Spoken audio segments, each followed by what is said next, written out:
L'actualité sportive avec la victoire héroïque de Gaël Monfils au premier tour de Roland-Garros. Il a renversé au bout de la nuit l'Argentin Sébastien Baez après un combat épique de près de 4 heures dans une ambiance de folie sur le cours Philippe Chatrier à Paris.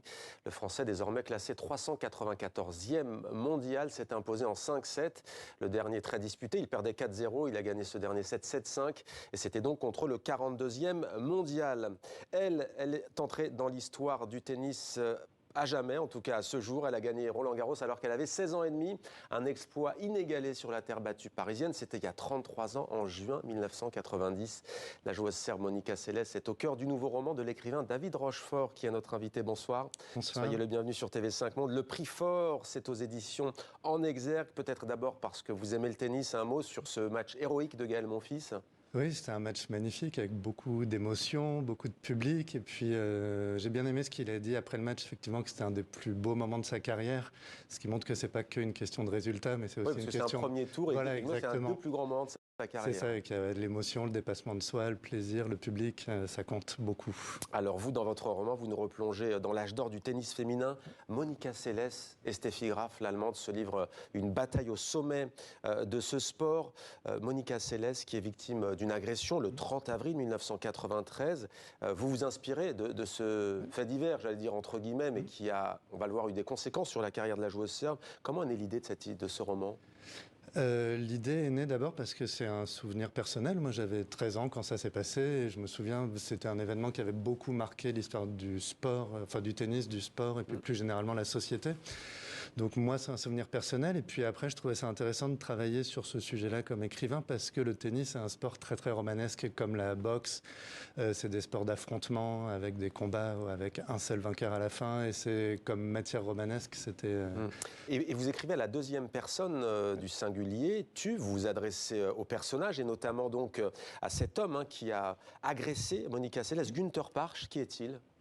Alors c'est un ouvrier qui grandit en Allemagne de l'Est et qui est un petit peu marginal, qui a été abandonné par ses parents et qui trouve du sens à la vie en fait en rencontrant, si on peut dire, Steffi Graf, c'est-à-dire qu'il devient fanatique.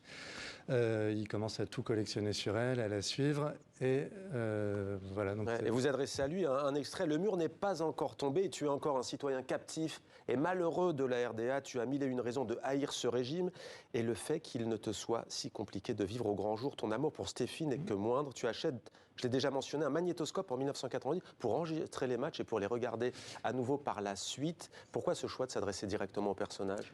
Parce que je voulais, en fait, j'avais envie de comprendre. Alors, pour comprendre Monica Seles, on a beaucoup d'éléments. Elle a écrit des livres où elle revient sur cette tragédie. Elle a droit à la parole. Donc, pour lui, c'était plus compliqué parce qu'on a peu de choses finalement. On a les pièces du procès, on a les lettres qu'il a envoyées à Steffi Graf, mais on a peu de choses. Et du coup, ce dispositif, c'était une façon de me mettre dans la situation de celui qui veut comprendre et qui va interroger les deux personnages. Et vous adressez aussi à Monica Seles. Vous dites comment on ne peut pas critiquer ton jeu, on ne peut pas critiquer le physique, déjà à cette époque fort heureusement, mais du coup on se moque de ses cris, c'est toute une époque. Vous revenez aussi sur les médias à l'époque qui ont peut-être pas une responsabilité, mais c'était féroce.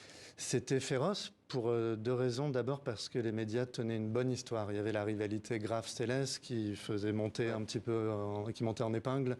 Voilà. Et d'autre part, les médias étaient très durs avec elle. Dans cette rivalité, elle avait le mauvais rôle. Et notamment pour ses cris. Donc il y avait les tabloïds faisaient des unes en disant « Tais-toi Monica », on mesurait le volume de ses cris. Enfin, il y avait des campagnes. Et c'était une adolescente. C'était une jeune fille de 16 ans qui était vraiment au milieu de toute cette campagne de dénigrement. Elle a gagné 3 fois Roland-Garros. Combien de titres du Grand Chelem ? 11. Elle a gagné 8 titres du Grand Chelem pendant ses premières années, en 2 ans et demi, ce qui n'a jamais été égalé. Jamais été égalé. Quel a été l'impact de cette agression ? Alors ça a coupé sa carrière en deux réellement, c'est-à-dire qu'elle a été arrêtée pendant 2 ans après, pas tant pour les blessures physiques, mais pour l'impact moral. Elle s'est sentie abandonnée par les autres joueuses de tennis, par ses sponsors. Et quand elle est revenue, elle a gagné un seul Grand Chelem.